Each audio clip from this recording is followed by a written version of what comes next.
तारीख थी 7 मार्च 2008। इस तारीख को दिल्ली के एक हॉस्पिटल में 25 वर्षीय विनोद भंडारी की मौत हो जाती है। जब विनोद भंडारी की मौत की खबर पास के कमरे में एडमिट 24 वर्षीय लड़की रोशनी को पता चलती है तो वो जोर जोर से हंसने लगती है। अस्पताल परिसर में मौजूद लोगों को ये देखकर काफी हैरानी होती है, मगर इससे ज्यादा हैरानी वाली बात तो इस हंसी के पीछे की कहानी थी, जिसे सुनकर आप सभी की रूह कांप जाएगी। इस घटना को जानने के बाद विश्वास और भरोसा नाम के ये शब्द आपको झूठे लगने लगेंगे। तो आखिर क्या थे इस घटना की पूरी कहानी?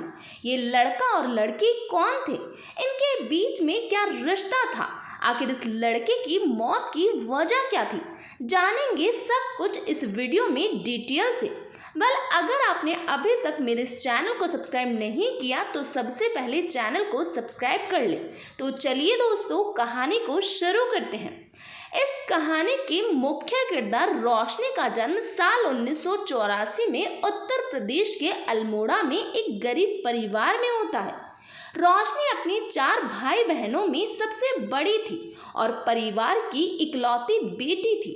परिवार के गरीब होने के बावजूद भी माता पिता ने बिना किसी भेदभाव के रोशनी को भी पढ़ने लिखने का बराबर का मौका दिया। रोशनी शुरू से ही पढ़ाई में तेज थी और इसी पढ़ाई के दम पर वो अपने परिवार की गरीबी को दूर करना चाहती थी और साल 2005 में 12वीं कक्षा पास करने के बाद वो कुछ लोगों से आगे की पढ़ाई के लिए सलाह मशवरा करती है। तो उनमें से 1-2 लोग रोशनी को कंप्यूटर सीखने की सलाह देते हैं और कहते हैं कि कंप्यूटर सीखने के बाद वो कहीं भी जॉब करके अच्छे पैसे कमा सकती है। ये बात रोशनी के दिमाग में कुछ इस तरह फिट हो गई कि उसने कंप्यूटर सीखने का फैसला कर लिया, जिसके लिए उसे गांव से करीब 10 किलोमीटर दूर पैदल चलकर जंगल के रास्ते से जाना पड़ता था।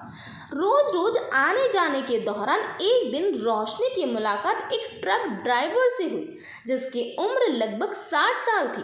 वो आदमी भी उस रास्ते से कई बार आता जाता था और उसने रोशनी को कई बार जंगल के सुनसान रास्ते से आते हुए देखा। एक दिन उस बुजुर्ग ने रोशनी को रोककर अपने मन की बात बोल ही दी। दरअसल उस बुजुर्ग ने रोशनी से कहा कि इस सुनसान जंगल से तुम अकेले मत आया करो। ये जंगल सुनसान है, भगवान ना करे तुम्हारे साथ कुछ हो, लेकिन ऐसी सुनसान जगह पर कुछ भी हो सकता है। रोशनी ने उस बुजुर्ग की बात को हंसकर टाल दिया और ये कहते हुए निकल गई कि उसे कुछ नहीं होगा। और इस बातचीत के बाद दोनों अपने अपने रास्ते निकल गए। अब हर 2 से 4 दिन में रोशनी की मुलाकात उस बुजुर्ग से हो जाती थी और वो हंसकर उसे नमस्ते कर लेती। तभी एक दिन वो बुजुर्ग रोशनी को उसे अपने ट्रक में छोड़ने की कहता है।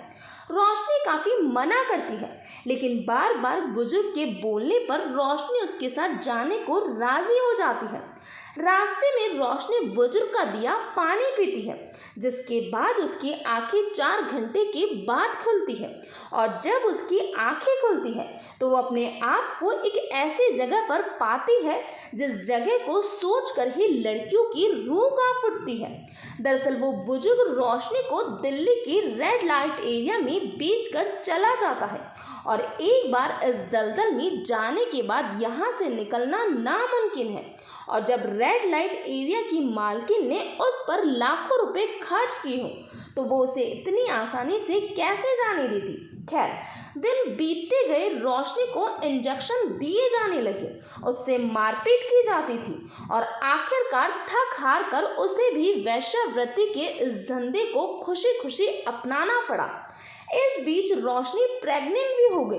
उन दिनों रोशनी अक्सर उस जगह से भागने की कोशिश करती थी, इसीलिए कोठे के मालकिन ने रोशनी का एबॉर्शन नहीं करवाया और 9 महीने बाद रोशनी ने एक बेटे को जन्म दिया। अब कोठे की मालकिन रोशनी को उसके बेटे का हवाला देकर ब्लैकमेल कर सकती थी, और हुआ भी ऐसा ही।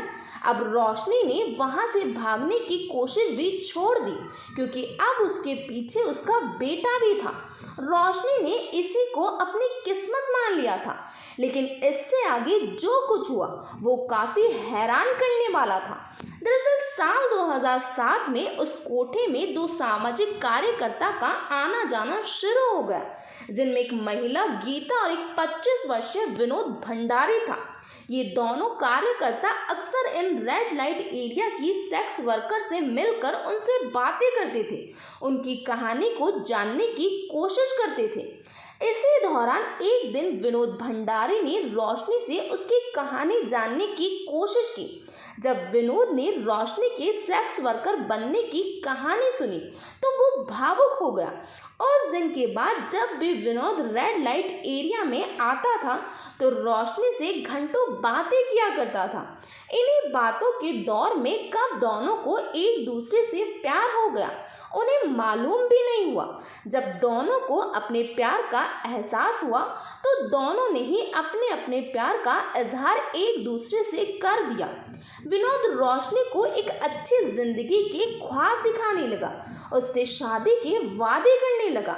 रोशनी को फिर से एक अच्छे जीवन जीने की उम्मीद बनने लगी। जब इस बात की भनक कोठे की मालकिन को हुई तो इस बात से कोठे की मालकिन को भी कोई ऐतराज नहीं था, क्योंकि अब तक रोशनी कोठे की मालकिन की चहेती बन चुकी थी।